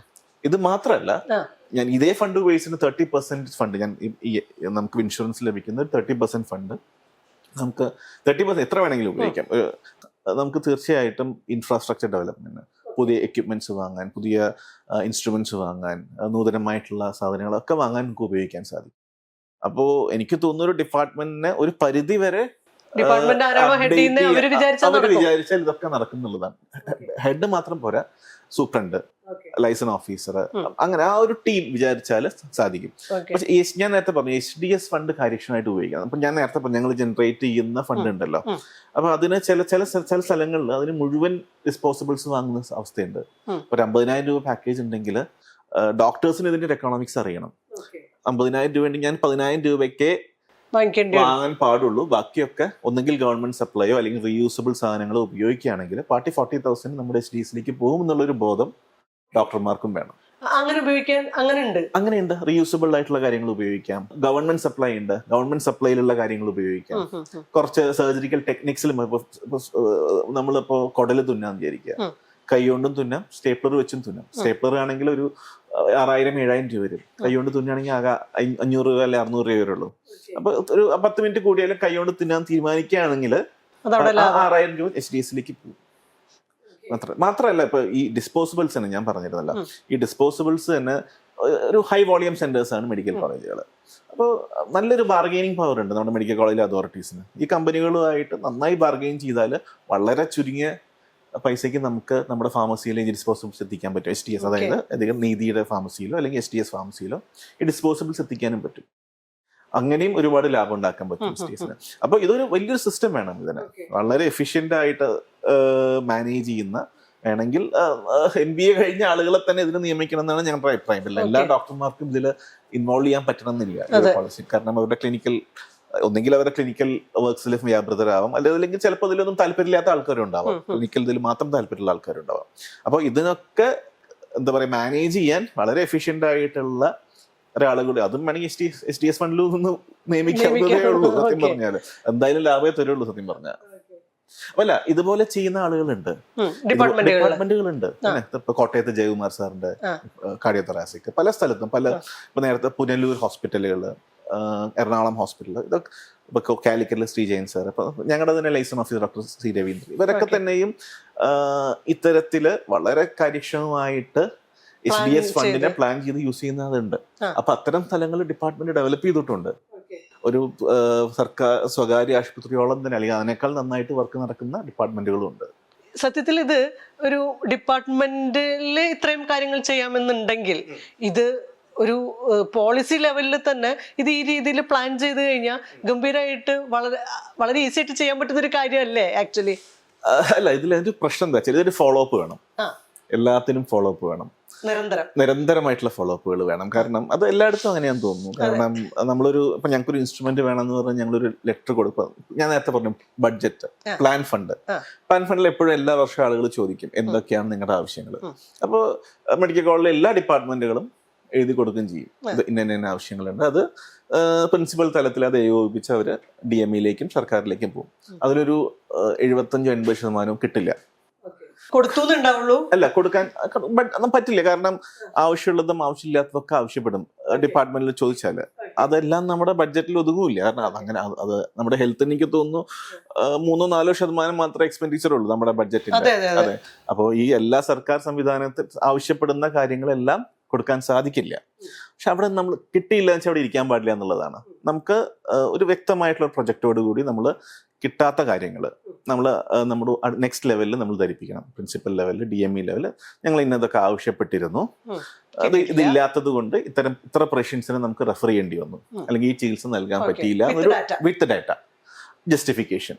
ആ ഡാറ്റയുടെ പിൻബലത്തോടു കൂടി നമ്മൾ കൊടുക്കുകയാണെങ്കിൽ തീർച്ചയായിട്ടും അടുത്ത വർഷം നമുക്കത് കിട്ടും. തീർച്ചയായിട്ടും കിട്ടും. ആ രീതിയിൽ നമ്മൾ മുന്നോട്ട് പോവുകയാണെങ്കിൽ. പക്ഷെ അത് എത്രത്തോളം ആളുകൾ ആ രീതിയിൽ ചെയ്യും നമുക്കറിയില്ല. അതൊരു ആ സംവിധാനത്തിന്റെ ഒരു പോരായ്മയാണോ എന്ന് എനിക്ക് അറിയില്ല. പക്ഷെ എനിക്ക് തോന്നുന്നു ഈവൻ പ്രൈവറ്റ് ഹോസ്പിറ്റലുകളിലും ഇത്തരത്തിലുള്ള ഡാറ്റകൾ കാണിച്ചാലല്ലേ ഓരോ ഡിപ്പാർട്ട്മെന്റും കിട്ടുള്ളൂ. അവിടെയാണെങ്കിൽ ലാഭത്തിന്റെ കണക്കുകൂടി ബോധിപ്പിക്കേണ്ടി വരും. നമുക്കതിന്റെ ആവശ്യമില്ല. തൃശ്ശൂർ മെഡിക്കൽ കോളേജിൽ തന്നെ പോയിട്ടുള്ള ഒരാളെന്നുള്ള രീതിയിൽ ഇപ്പൊ നിങ്ങൾ പറഞ്ഞ നമ്മൾ കാണാത്ത ചെലവുകൾ ഉണ്ടല്ലോ, അത് വിസിറ്റുകളുടെ എണ്ണം കൂടുന്നത് മാത്രമായിട്ടല്ല എനിക്ക് തോന്നിയത്. ഡിപ്പാർട്ട്മെന്റുകൾ തമ്മിലുള്ള അകലം, പിന്നെ എന്തെങ്കിലും ഒരു ടെസ്റ്റിന് കൊടുത്താൽ കിട്ടാനുള്ള ഒരു വൈകല്, പിന്നെ വേറൊരു കാര്യമുള്ളത് അവിടുത്തെ സ്റ്റാഫിന്റെ ഒരു പെരുമാറ്റം എന്ന് പറയുന്ന ഒരു സംഗതി. ഇതൊക്കെ ഒരു കോമൺ മാൻ പെർസ്പെക്റ്റീവില് പ്രശ്നമായിട്ടുള്ള, കാരണം അത് നമ്മൾ ഔദാര്യത്തിന് നിൽക്കുന്ന ആളുകളെ മാതിരി ഫീൽ ചെയ്യുന്ന ഒരു സമ്പ്രദായം ഈ പറയുന്ന സർക്കാർ സംവിധാനത്തിൽ ഇപ്പോഴും നിലനിൽക്കുന്നുണ്ടെന്നുള്ള ഒരു വാസ്തവ. എനിക്കറിയില്ല അത് എന്തുകൊണ്ടാണ് അങ്ങനെ തോന്നിയിട്ടുള്ള. അല്ല, ഒരു കാരണം ഞാൻ നേരത്തെ പറഞ്ഞു. ഇപ്പൊ നമ്മുടെ സർജിക്കൽ ഓങ്കോളജി OPയിൽ അവിടെ ഒരു ദിവസം വരുന്നത് ഏകദേശം 300 തൊട്ട് 400ഓളം പേഷ്യൻസ് ആണ് വരുന്നത്. പുതിയതല്ല, പുതിയതും പഴയതുമായിട്ടുള്ള പേഷ്യൻസ്. വളരെ ചുരുക്കം സ്റ്റാഫുകളേ ഉള്ളൂ. അപ്പോൾ ഇത്രയധികം പേഷ്യൻസിനെ മാനേജ് ചെയ്യുമ്പോൾ ചിലപ്പോൾ അത്തരത്തിലുള്ള ഒരു പെരുമാറ്റങ്ങൾ ഉണ്ടായിരിക്കാം. പക്ഷെ അത് എങ്ങനെ പരിഹരിക്കും എന്നുള്ളത് ഒരു ചോദ്യമാണ്. അപ്പൊ ഞാൻ നേരത്തെ പറഞ്ഞ ആളുകളെ എടുക്കുക എന്നുള്ളത് തന്നെയാണ് അതിനുള്ള ഏറ്റവും വലിയൊരു പരിഹാരം. STS ഫണ്ട് കുറച്ചുകൂടി വിപുലമായിട്ട് ഉപയോഗിച്ചിട്ട് ആളുകളെ എടുക്കുക എന്നുള്ളതാണ്. രണ്ടാമത്തെ കാര്യം ഞാൻ നേരത്തെ പറഞ്ഞു, ഇപ്പോൾ വിസിറ്റുകൾ അല്ലെങ്കിൽ മറ്റ് ഇന്റർ ഡിപ്പാർട്ട്മെന്റ് കൺസൾട്ടേഷൻസ്, അതൊക്കെ നമുക്ക് ഒരു പരിധി വരെ കൃത്യമായിട്ടുള്ള കൗൺസിലിങ്ങിലൂടെ ഒരു പരിധി വരെ അത് കാരണം ഇതിലെ പ്രശ്നം തന്നെ പറഞ്ഞു കൊടുക്കാൻ ആളുകളില്ല. അവര് ഒരു ചുറ്റും നടക്കുകയാണ് രോഗികൾ. ഇവിടെ അതാണ് ഏറ്റവും വലിയ പ്രശ്നം. അപ്പൊ ആ കൗൺസിലിംഗ് ഇപ്പൊ ഞങ്ങളുടെ ഡിപ്പാർട്ട്മെന്റിൽ ഞങ്ങളുടെ ഫിസിഷ്യൻ അസിസ്റ്റൻസ് ഉണ്ട്. അപ്പൊ അവര് കൃത്യമായിട്ട് അവർ എഴുതി വെച്ചിട്ടുണ്ട് എവിടെയാണ് ഏത് ദിവസങ്ങളിലാണ്. ഇപ്പോൾ കാർഡിയോളജി OP എന്നാണ്, പൾമനോളജി OP എന്നാണ്, അല്ലെങ്കിൽ റെസ്പിറേറ്ററി മെഡിസിൻ OP എന്നാണ്, ന്യൂറോളജി OP എന്നാണ്, അവിടുത്തെ OP നമ്പർ എന്താണ്. അപ്പോൾ അവർ ഈ ഒരു റോഡ് മാപ്പ് കൊടുക്കും. ഇന്ന ദിവസം നിങ്ങൾ പോയി പൾമനോളജി ഡോക്ടറെയും കാർഡിയോളജി ഡോക്ടറെയും കാണുക, എന്നിട്ട് അവിടുത്തെ റിപ്പോർട്ടുമായിട്ട് ഈ ദിവസം വന്ന് ഞങ്ങളെ കണ്ടാൽ സർജറി ഡേറ്റ് തരാം. അപ്പൊ ആ ഒരു റോഡ് മാപ്പ് കൊടുക്കാനുള്ള രണ്ടുപേരെ ഞങ്ങളുടെ ഡിപ്പാർട്ട്മെന്റ് ഞങ്ങൾ എടുത്തിട്ടുണ്ട്. അതേപോലെ മറ്റു ഡിപ്പാർട്ട്മെന്റുകളും പല ഡിപ്പാർട്ട്മെന്റിലും ഉണ്ട്. അത് പല സ്ഥലത്തുണ്ട്. ഫിസിഷ്യൻസിന്റെ ഒക്കെ പണ്ട് പ്രൈവറ്റ് ഹോസ്പിറ്റലിൽ മാത്രമുള്ള ഒരു കൺസെപ്റ്റ് ആയിരുന്നു അത്. ഇപ്പൊ അത് പതുക്കെ സർക്കാർ സംവിധാനത്തിലേക്കും ഞങ്ങൾ അത് കൊണ്ടുവന്നിട്ടുണ്ട്. അത് രോഗികൾക്ക് തന്നെ വലിയൊരു ആശ്വാസമാണ്, വലിയൊരു ആശ്വാസമാണ് അത്. ഈ ആളുകളുടെ കുറവ് എന്ന് പറഞ്ഞതേ ഇത്തരം സ്റ്റാഫുകളുടെ മാത്രമല്ല, ഡോക്ടർമാരുടെ എണ്ണത്തിലും ഭയങ്കരമായിട്ട് കുറവുള്ളതായിട്ടാണല്ലോ നമ്മൾ കേൾക്കണേ. കാരണം OPയിലൊക്കെ നിരന്തരം ഇപ്പൊ ഒരു ദിവസം ഇത്രയധികം ആൾക്കാർ വരുമ്പോൾ മാനേജ് ചെയ്യൽ ഡോക്ടേഴ്സിന് ബുദ്ധിമുട്ടുണ്ട്. അതിനൊരു പരിഹാരം വരണം. സത്യം പറഞ്ഞാൽ ഇപ്പൊ ഒരു യങ്സ്റ്റേഴ്സ് അല്ലെങ്കിൽ എസ്പെഷ്യലി സൂപ്പർ സ്പെഷ്യാലിറ്റിയിൽ സർക്കാർ സംവിധാനത്തിൽ ഡോക്ടർമാർ ജോയിൻ ചെയ്യുന്നില്ല എന്നുള്ളൊരു വസ്തുത തന്നെയാണത്. പക്ഷെ അത് എന്തുകൊണ്ട് എന്ന് പരിശോധിക്കുമ്പോൾ ഇപ്പോൾ ഒരു പഠിച്ച് കോഴ്സ് കഴിഞ്ഞ ഒരു ഡോക്ടറെ സംബന്ധിച്ചിടത്തോളം അദ്ദേഹത്തെ എന്താ പറയുക പ്രലോഭിപ്പിക്കുന്ന പല കാര്യങ്ങളുണ്ട്. അതിൽ ഒരു കാര്യം മാത്രമാണ് പണം. അത് മാത്രമാണ് പ്രൈവറ്റ് ഹോസ്പിറ്റലിൽ അധികം കിട്ടുന്നത്. അതിനേക്കാൾ ചിലപ്പോൾ ആ വ്യക്തിക്ക് താല്പര്യം ഉണ്ടാവും ഒരു കരിയർ ഡെവലപ്മെന്റ് ആയിരിക്കാം, അതല്ലെങ്കിൽ നല്ലൊരു ക്വാളിറ്റി വർക്ക് ചെയ്യുന്ന അറ്റ്മോസ്ഫിയർ കിട്ടുക എന്നുള്ളതായിരിക്കും. അത് ആക്ച്വലി നമ്മുടെ സർക്കാർ സംവിധാനത്തിന് പ്രൊവൈഡ് ചെയ്യാൻ പറ്റുമെന്നുള്ളതാണ് എൻ്റെ ഒരു, എനിക്ക് എൻ്റെ ഡിപ്പാർട്ട്മെന്റ്, എൻ്റെ HOD, എൻ്റെ ഡിപ്പാർട്ട്മെന്റ് എനിക്ക് പറ്റുന്നുണ്ട്. കാരണം അതിന് ഉദാഹരണങ്ങളുണ്ട്. ഇപ്പോൾ നമ്മുടെ സെൻട്രൽ ഇൻസ്റ്റിറ്റ്യൂട്ട്, ഞാൻ പഠിച്ചത് സെൻട്രൽ ഇൻസ്റ്റിറ്റ്യൂട്ട്സിലാണ്, അതായത് PGI ചണ്ഡീഗഡിലും ജിപ്മറിലൊക്കെയാണ്. അവിടെ യങ്സ്റ്റേഴ്സ് ജോലി ചെയ്യാൻ തയ്യാറാണ്. അവരുടെ ശമ്പളവും നമ്മുടെ സർക്കാർ ശമ്പളത്തേക്കാൾ അത്രയധികം കൂടുതലൊന്നുമല്ല. പക്ഷെ അവിടെ ആളുകൾ വളരെ താല്പര്യത്തോടെ വന്ന് ജോലി ചെയ്യുന്നുണ്ട്. അത് കാരണം അവിടെയുള്ള ഒരു വർക്ക് അറ്റ്മോസ്ഫിയർ ആണ്. വർക്ക് അറ്റ്മോസ്ഫിയർ എന്ന് പറഞ്ഞാൽ അവർക്ക് എല്ലാ ഇൻഫ്രാസ്ട്രക്ചർ ഉണ്ട്, അവർക്ക് അവരുടെ ക്വാളിറ്റി വർക്ക് ചെയ്യാനുള്ള ഒരു അവസരമുണ്ട്, അവരെ മെന്റർ ചെയ്യാനുള്ള സീനിയേഴ്സ് ഉണ്ട്. അപ്പൊ അതൊക്കെ ഉണ്ട്. ആ സംവിധാനങ്ങളൊക്കെ തീർച്ചയായിട്ടും നമുക്ക് നമ്മുടെ സർക്കാർ സംവിധാനത്തിലും കൊണ്ടുവരാൻ പറ്റും എന്നുള്ളതാണ്. അപ്പൊ അതിന് നമ്മുടെ ഇപ്പോൾ പക്ഷെ അതിലൊരു ഡിപ്പാർട്ട്മെന്റ് HODക്ക് വളരെയധികം ഒരു പങ്കുണ്ട് എന്നുള്ളതാണ്. ആ HOD എങ്ങനെയാണോ ആ രീതിയിലാണ് ഡിപ്പാർട്ട്മെന്റ് നടക്കുക എന്നുള്ളതാണ്. പലപ്പോഴും എനിക്കൊരു അഭിപ്രായമുള്ളത് എന്താ വെച്ചാല് HODമാര് ഈ സീനിയേഴ്സിന്റെ ഇടയിൽ HODമാർ 2-3 വർഷത്തിനിടയിൽ മാറണം എന്നുള്ളതാണ്. അതൊരു നല്ലൊരു പ്രാക്ടീസ് ആണെന്ന് എനിക്ക് തോന്നുന്നു. കാരണം ജിപ്മറിലൊക്കെ അങ്ങനെ കണ്ടിട്ടുണ്ട്. കാരണം ഒരാൾ തന്നെ 5-6 വർഷം ഒരു HOD പോസ്റ്റിൽ ഇരിക്കുമ്പോൾ ഒരേ ഐഡിയാസ് ആണ്, പുതുമ ഉണ്ടാവണം എന്നില്ല. അയാൾ എങ്ങനെയാണോ ആ രീതിയിലാണ് ഡിപ്പാർട്ട്മെന്റ്. അയാൾ കുറച്ചുകൂടി എന്താ പറയുക ഫാസ്റ്റ് ആയിട്ട് ചിന്തിക്കുന്ന ഒരാളാണെങ്കിൽ ഡിപ്പാർട്ട്മെന്റും ആ രീതിയിലേക്ക് മുന്നോട്ട് പോകും. അല്ലെങ്കിൽ റിഗ്രസീവായി ചിന്തിക്കുന്ന ആളാണെങ്കിൽ ഡിപ്പാർട്ട്മെന്റ് ആ രീതിയിലേക്ക് പോവുക. അപ്പൊ അതിനൊരു മാറ്റം വരണം എന്നൊരു സജഷൻ എനിക്കുണ്ട്. ഇപ്പൊ ചെറിയൊരു ഉദാഹരണം, ഇപ്പൊ ഞങ്ങളുടെ ഡിപ്പാർട്ട്മെന്റിൽ ഞങ്ങളുടെ ഒരു വെയിറ്റിംഗ് ലിസ്റ്റ് എന്ന് പറയുന്നത് ഏകദേശം 1.5 to 2 മാസത്തോളം. ഇന്നൊരു പേഷ്യന്റ് വന്നാൽ എനിക്കൊരു 1.5 മാസം കഴിഞ്ഞിട്ടാണ് ഡേറ്റ് കൊടുക്കാൻ പറ്റുക. അപ്പൊ ഏകദേശം ഒരു 30-35 പേഷ്യൻസ് ആണ് സർജറിക്ക് വേണ്ടി വെയിറ്റ് ചെയ്യുന്നത് ഇപ്പോൾ കറന്റ്ലി വെയിറ്റിംഗ് ലിസ്റ്റിലുള്ളത്. അപ്പോൾ ഞങ്ങളിപ്പോൾ ഒരു OT 4 ദിവസം ഒരു OT എന്ന രീതിയിലാണ് പ്രവർത്തിക്കുന്നത്. ഈ ഒരു OT പ്രവർത്തിക്കാൻ ഏകദേശം ഞങ്ങൾ 2-3 ഡോക്ടർമാരുണ്ട്, ഒരു അനസ്തെറ്റിസ്റ്റ് ഉണ്ട്, 12 സിസ്റ്റർമാർ OTയിലുണ്ട്, 6 സിസ്റ്റർമാർ വാർഡിലുണ്ട്. ആ രീതിയിലാണ് പോകുന്നത്. നമുക്ക് അതിനോടുകൂടി ഒരു OT കൂടി പ്രവർത്തിക്കാൻ സാധിക്കുമെങ്കിൽ, ഇപ്പൊ ഞങ്ങൾ ഒരു മാസം ചെയ്യുന്നത് ഏകദേശം 25-30 കേസുകളാണ്. അപ്പോൾ വീണ്ടും ഒരു 25-30 കേസുകൾ ചെയ്യാൻ പറ്റും. അപ്പൊ അത് പ്രവർത്തിപ്പിക്കാൻ നമുക്ക് വേണ്ടത്, അതിന് വേണ്ട ഇൻസ്ട്രുമെന്റ്സ് ഉണ്ട്, എക്യുപ്മെന്റ്സ് ഉണ്ട്, ഇൻഫ്രാസ്ട്രക്ചർ എല്ലാം ഉണ്ട്. ആകെ വേണ്ടത് വളരെ ചെറിയ നമ്പർ ഓഫ് മാൻ പവർ ആണ്. അതായത് ഒരു അനസ്തെറ്റിസ്റ്റ് കൂടി വേണ്ടി വന്നേക്കാം, ഒരു 3-4 നഴ്സിംഗ് ഓഫീസേഴ്സ് വേണ്ടി വന്നേക്കാം, അതിൻ്റെ അടിയിൽ ഒരു 1-2 ടെക്നീഷ്യൻസ്, അതേപോലെ 2-3 ബാക്കി നഴ്സിംഗ് അസിസ്റ്റന്റ് സ്റ്റാഫുകൾ. അപ്പോൾ എനിക്ക് തോന്നുന്നു അത്തരത്തിലൊരു ചെറിയൊരു എൻഹാൻസ്മെന്റ് വരികയാണെങ്കിൽ, മാൻ പവറിൽ എൻഹാൻസ്മെന്റ് വരികയാണെങ്കിൽ ഈ വെയിറ്റിംഗ് ലിസ്റ്റ്, ഇപ്പം ഞങ്ങളുടെ 1.5 മാസമുള്ള വെയിറ്റിംഗ് ലിസ്റ്റ് തീർച്ചയായിട്ടും ഒരാഴ്ചയോ അല്ലെങ്കിൽ 2 ആഴ്ചയായിട്ട് കുറയ്ക്കാം. That is ideal. ഒരു ക്യാൻസറിന് അതാണ് ഐഡിയൽ വെയിറ്റിംഗ് ലിസ്റ്റ്. പക്ഷെ അതിൽ മറ്റൊരു വശമുണ്ട്. കാരണം നമ്മളിപ്പോൾ ഒരു 30 കേസ് ചെയ്യുകയാണെങ്കിൽ ഞങ്ങൾ അത്രയും ഫണ്ട് HDSന് വേണ്ടി ജനറേറ്റ് ചെയ്യുന്നുണ്ട്. അപ്പോൾ ആ ഫണ്ടിന്റെ ഒരു വളരെ ചെറിയൊരു അംശം മാത്രമേ ആക്ച്വലി ഈ എൻഹാൻസ്മെന്റിന് വേണ്ടിയിട്ട് ആവശ്യമുള്ളൂ. അപ്പോൾ അതൊരു ആ രീതിയിൽ കൂടി നമുക്കൊരു ഫിനാൻഷ്യൽ പാർട്ട് ചിന്തിക്കുകയാണെങ്കിൽ തീർച്ചയായിട്ടും അത്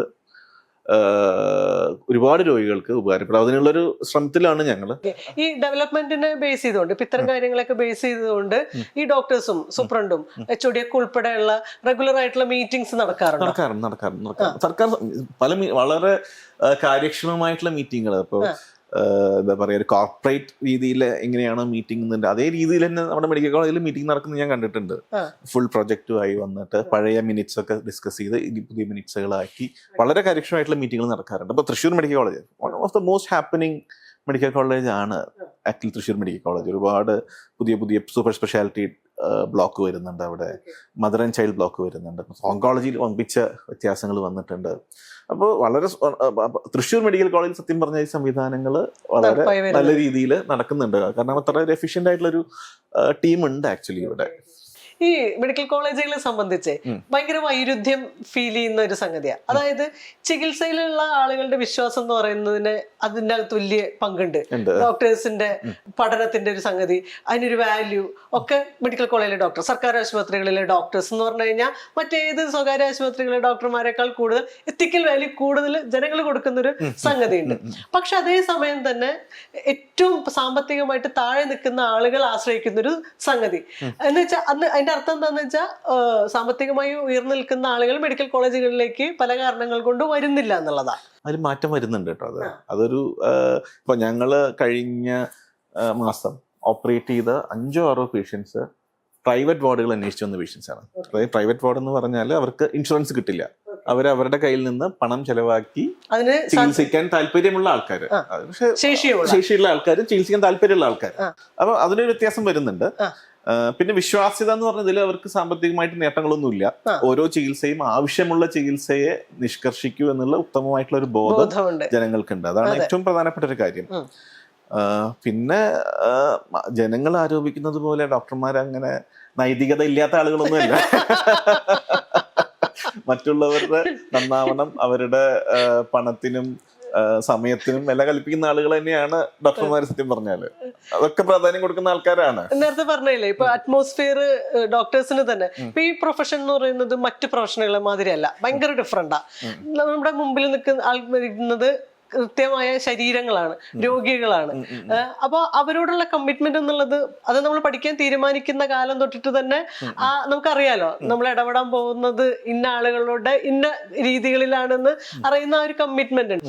എന്നിട്ടും ഈ ഇത്തരം സർക്കാർ സംവിധാനങ്ങളിൽ നിന്ന് ആളുകൾ വിട്ടുപോകുന്നത് എന്തുകൊണ്ടാണെന്നുള്ളതാണ് ചോദ്യം. അല്ല, അത് സാമ്പത്തികം ഒരു പ്രശ്നം തന്നെയാണ്. അപ്പൊ ഒരു കണ്ടംപററി, അതായത് അവരോടൊപ്പം പഠിച്ച ഒരാൾ പ്രൈവറ്റ് ഹോസ്പിറ്റലിൽ ജോലി ചെയ്യുമ്പോൾ അവർ കിട്ടുന്നതിന്റെ ചിലപ്പോ പകുതിയോ അല്ലെങ്കിൽ 1/3 ശമ്പളമേ സർക്കാർ സംവിധാനത്തിൽ കിട്ടുന്നുള്ളൂ. പക്ഷെ സർക്കാർ സംവിധാനം നൽകുന്ന മറ്റ് ചില ആർഭാടങ്ങളുണ്ട്. ഒന്ന്, ഒരു ടീം വർക്ക്. മിക്ക ഡിപ്പാർട്ട്മെന്റിലും വലിയൊരു ടീമാണ്. അപ്പോൾ റെസ്പോൺസിബിലിറ്റി, സ്ട്രെസ് വളരെയധികം കുറവായിരിക്കും. ഒന്ന്. രണ്ട്, കുറച്ചുകൂടെ ഫ്രീഡം, നമുക്ക് പുതിയ പുതിയ കാര്യങ്ങൾ ചെയ്യാൻ, പുതിയ കാര്യങ്ങൾ പഠിക്കാൻ ഫ്രീഡം കുറച്ചുകൂടി കിട്ടുന്നുള്ളതാണ്. മൂന്നാമത്തേത്, തീർച്ചയായിട്ടും ആ ഒരു കമ്മിറ്റ്മെന്റിൽ നിന്ന് ലഭിക്കുന്ന ഒരു എന്താ പറയാ, ഒരു സോഷ്യൽ സർവീസിൽ നിന്ന് ലഭിക്കുന്ന ഒരു ആനന്ദം, അതെന്തായാലും ഒരു തീർച്ചയായിട്ടും ഉണ്ടാവും. ആളുകളുടെ മുഖത്ത് നിന്ന് സന്തോഷം, അവരുടെ നന്ദി ഒക്കെ തന്നെയും നമ്മളെ പ്രലോഭിക്കാറുണ്ടെന്നുള്ളത് തന്നെയാണ്. ചില ആളുകൾക്ക് ചില അവസ്ഥയിൽ മാറി സാമ്പത്തികം പ്രധാനമായിട്ട് വരുമ്പോൾ ഓരോരുത്തരുടെയും ജീവിതാവസ്ഥ എങ്ങനെയാണെന്ന് നമുക്കറിയില്ല, അപ്പോഴാണ് വിട്ടുപോകുന്നത്. പക്ഷെ പലരും 1-2 വർഷത്തിന് ശേഷം ഈ സിസ്റ്റമാണ് നല്ലതെന്ന് തിരിച്ചു വരാറുണ്ടെന്നുള്ളതാണ്. തിരുവനന്തപുരം മെഡിക്കൽ കോളേജിലെ ഒരു ഡോക്ടർ പുറത്ത് വന്നു. അവിടുത്തെ ഒരു സിസ്റ്റമിക് സംവിധാനങ്ങളുടെ പ്രശ്നത്തിനെ ചൂണ്ടിക്കാണിച്ചുകൊണ്ടാണ് ഡോക്ടർ പുറത്തു വന്നത്. ഈ അടുത്ത് വാർത്താ പ്രാധാന്യം നേടിയൊരു വിഷയം എന്നുള്ള രീതിയിൽ ഞാൻ പറയാം. അതുപോലെ തന്നെ കോട്ടയം മെഡിക്കൽ കോളേജിൽ ഒരു കെട്ടിടം തകർന്ന ഒരാള് മരണപ്പെട്ടൊരു സംഭവം. ഇത് രണ്ടും നമ്മള് ഭയങ്കരമായിട്ട് നമ്മള് അഭിമാനത്തോടെ കൊണ്ടു നടക്കുന്നത് നമ്മുടെ ആരോഗ്യരംഗത്ത് സംഭവിച്ച ഒന്നൊരു വിസിൽ ബ്ലോവറുടെ ജോലിയാണ് ഒരാൾ ചെയ്തത്, മറ്റത് ഒരു സിസ്റ്റം കാണാതെ അതിന്റെ ഒരു അബദ്ധം എന്ന് പറയാവുന്ന ഒരു സംഗതി. ഇത് രണ്ടും നടക്കുന്നുണ്ടെന്ന് പറയാം. ഡോക്ടർ ഹാരിസ് ചെറുക്കല് ആദ്യമൊക്കെ പ്രൈസ് ചെയ്യപ്പെട്ടെങ്കിലും പിന്നീട് മൂപ്പർക്കെതിരായിട്ടുള്ള ഒരു വേവും ഉണ്ടായി വന്നത് നമ്മൾ കണ്ടു. പുള്ളി ചെയ്തത് സിസ്റ്റത്തിന്റെ എററിനെ ചൂണ്ടിക്കാണിക്കലല്ല. അതെ. അദ്ദേഹം ഈ സിസ്റ്റം പെർഫെക്റ്റ് അല്ല, ഒരു സിസ്റ്റവും പെർഫെക്റ്റ് അല്ല എന്നുള്ളതാണ്. ആ എറർ അതിനെങ്ങനെ നമ്മൾ നോക്കിക്കാണുന്നു എന്നുള്ളതാണ്. ഞാൻ നേരത്തെ പറഞ്ഞ പോലെ ഒരു ഫോളോ അപ്പ്, അത് മറ്റ് സംവിധാനങ്ങളെക്കാൾ സർക്കാർ സംവിധാനത്തിൽ ഫോളോ അപ്പ് വളരെ നിർബന്ധമാണ്. അത് ശരിയാണോ, അത്തരം ഫോളോ അപ്പ് ചെയ്താലേ കാര്യങ്ങൾ നടക്കുന്നു എന്നുള്ളത് ശരിയാണെന്ന് ചോദിച്ചാൽ ശരിയല്ല, അങ്ങനെയല്ലല്ലോ നടക്കുന്നത്. പക്ഷെ അത് എല്ലായിടത്തും അങ്ങനെയാണ്. അത് ഞാൻ നേരത്തെ പറഞ്ഞു, പ്രൈവറ്റ് ഹോസ്പിറ്റലുകളിലും എല്ലായിടത്തും നമ്മൾ അതിന്റെ പിന്നാലെ നടന്നാൽ തന്നെ കാര്യങ്ങൾ നടക്കുള്ളൂ. അദ്ദേഹം ചെയ്തത് ഒരു ഉയർത്തിക്കൊണ്ടുവന്നത് അദ്ദേഹത്തിന് ഒരു ഇൻസ്ട്രുമെന്റ് കിട്ടിയില്ല എന്നുള്ളതാണ്. പക്ഷെ അതിന് എനിക്കറിയില്ല അത് എന്തുകൊണ്ടാണ് അവിടെ കിട്ടാഞ്ഞത് എന്നുള്ളത്. പക്ഷെ ഇപ്പൊ തൃശ്ശൂരാണ് എങ്കിൽ എനിക്ക് തോന്നുന്നില്ല അങ്ങനെ ഒരു പ്രശ്നം വരുമെന്ന് എനിക്ക് തോന്നുന്നില്ല. കാരണം നമ്മൾ HDS ഫണ്ട് വഴിയോ അതല്ലെങ്കിലൊക്കെ ഞങ്ങൾക്ക് ആവശ്യമുള്ള കാര്യങ്ങളൊക്കെ ഞങ്ങൾക്ക് ലഭിക്കുന്നുണ്ട്. അപ്പൊ അവിടെ അതിൽ പല കാരണങ്ങളുണ്ടാവും. അതിൽ പൊളിറ്റിക്സ് ഉണ്ടാവാം, ഈഗോ ഉണ്ടാവാം, പല കാര്യങ്ങളും ഉണ്ടാവാം. എനിക്ക് അതിനെ കുറിച്ച് പറയാൻ ഞാൻ ആളല്ല, വളരെ ജൂനിയർ ലെവലിൽ പ്രവർത്തിക്കുന്ന ഒരാളാണ്. പക്ഷെ തൃശ്ശൂരിലെ ഒരു സംവിധാനത്തിൽ ഒരിക്കലും അങ്ങനെ ഒരു ബുദ്ധിമുട്ട് ഞങ്ങൾക്ക് അനുഭവപ്പെട്ടിട്ടില്ല എന്നുള്ളതാണ്. ഞങ്ങൾക്ക് ആവശ്യമുള്ള ഫോളോ അപ്പ് ചെയ്തുകൊണ്ടിരിക്കുന്നത് മാത്രമല്ല, ഞങ്ങൾക്ക് ഇപ്പൊ സർക്കാർ തലത്തിൽ ഫോളോ അപ്പ് ഞങ്ങൾക്ക് വളരെ എഫിഷ്യന്റ് ആയിട്ടുള്ള ലൈസൻസ് ഓഫീസർ ഉണ്ട്. നമ്മുടെ വളരെ എഫിഷ്യന്റ് ആയിട്ടുള്ള സൂപ്രണ്ട് ഉണ്ടായിരുന്നു നമുക്ക്. അപ്പൊ ഏകദേശം 1 കോടി രൂപയുടെ എക്യുപ്മെന്റ്സ് ആണ് HDS ഫണ്ട് ഞങ്ങൾക്ക് തന്നിട്ടുള്ളത്. അതൊക്കെ വലിയ കാര്യങ്ങളാണത്. പിന്നെ കോട്ടയത്തിൽ വളരെ ദൗർഭാഗ്യകരമായിട്ടുള്ള ഒരു കാര്യങ്ങളാണ് കെട്ടിടം തകർന്നു വീണത് എന്നുള്ളത്. സംഭവിക്കാൻ പാടില്ലാത്തതാണ്. അതിനെ പർവ്വതീകരിക്കാതെ ഇനി എന്ത് ചെയ്യാൻ പറ്റും എന്നുള്ളതാണ് നമ്മൾ ആലോചിക്കണമെന്ന് എനിക്ക് തോന്നുന്നു. ഈ ഡോക്ടേഴ്സിന്റെ അപര്യാപ്തതയും അതായത് എണ്ണത്തിലുള്ള കുറവും പാരാമെഡിക്കൽ സ്റ്റാഫിന്റെ എണ്ണത്തിലുള്ള ജീവനക്കാരുടെ കുറവൊക്കെ നമ്മൾ പറഞ്ഞു. പക്ഷെ ഇപ്പോൾ മെഡിക്കൽ കോളേജ് അല്ലെങ്കിൽ സർക്കാർ ആശുപത്രിയുടെ ഒരു ചിത്രം വരയ്ക്കുമ്പോൾ നമ്മൾ നിലത്ത് കിടക്കുന്ന രോഗികള്, ബെഡില്ലാത്ത രോഗികള്, അതൊക്കെ ഇപ്പോഴും പ്രശ്നം തന്നെയാ. അതിപ്പോഴും നിലനിൽക്കുന്നുണ്ട്. അതെന്നെ നമുക്ക് എങ്ങനെ പരിഹരിക്കാൻ പറ്റുന്ന തോന്നുന്നത്? അതൊരു പ്രശ്നം തന്നെയാണ് ഇപ്പോഴും. അത് ബെഡുകൾ കൂട്ടുക എന്നുള്ളത് തന്നെയാണ് നിർവാഹമുള്ളൂ. അതായത് ഇപ്പൊ തൃശ്ശൂർ മെഡിക്കൽ കോളേജിൽ ഇപ്പോൾ ന്യൂ മെഡിക്കൽ കോളേജ് NMCHലാണ് ഒരുപാട് സൂപ്പർ സ്പെഷ്യാലിറ്റി ഡിപ്പാർട്ട്മെന്റുകൾ അടക്കം ഒരുപാട് ഡിപ്പാർട്ട്മെന്റുകൾ അവിടെയാണ് നിൽക്കുന്നത്. അപ്പൊ ഒരു പരിധി വരെ അവിടുത്തെ ബെഡ് സ്ട്രെങ്ത്, ബെഡ് പരിമിതമാണ്. അവിടെ ഇന്നും നിലത്തിരുന്ന് ചികിത്സിക്കുന്ന രോഗികളുണ്ട്. അതൊരു യാഥാർത്ഥ്യമാണ്. അത് രോഗികളുടെ എണ്ണം വളരെ കൂടുതലാണ്. പലരെയും നമുക്ക് തിരിച്ചുവിടാൻ പറ്റാത്ത രീതിയിൽ. അപ്പൊ ഒന്ന് ബെഡ് സ്ട്രെങ്ത് കൂട്ടുക എന്നുള്ളത്. അപ്പൊ അതിനുള്ള സംവിധാനങ്ങൾ നടക്കുന്നുണ്ട്. ഒന്ന് മദർ ആൻഡ് ചൈൽഡ് ഹോസ്പിറ്റലിൽ നിന്ന് വലിയൊരു സെറ്റപ്പ് വരുന്നുണ്ട്. സൂപ്പർ സ്പെഷ്യാലിറ്റി ഹോസ്പിറ്റലിൽ നിന്ന് മറ്റൊരു സെറ്റപ്പ് വരുന്നുണ്ട്. അപ്പോൾ ആ രണ്ട് സൂപ്പർ സ്പെഷ്യാലിറ്റികളും അതുപോലെ മദർ ആൻഡ് ചൈൽഡ് അവിടെ നിന്ന് മാറിയാൽ ഒരു പരിധി വരെ ബെഡ് സ്ട്രെങ്ത് കുറയ്ക്കാൻ പറ്റും.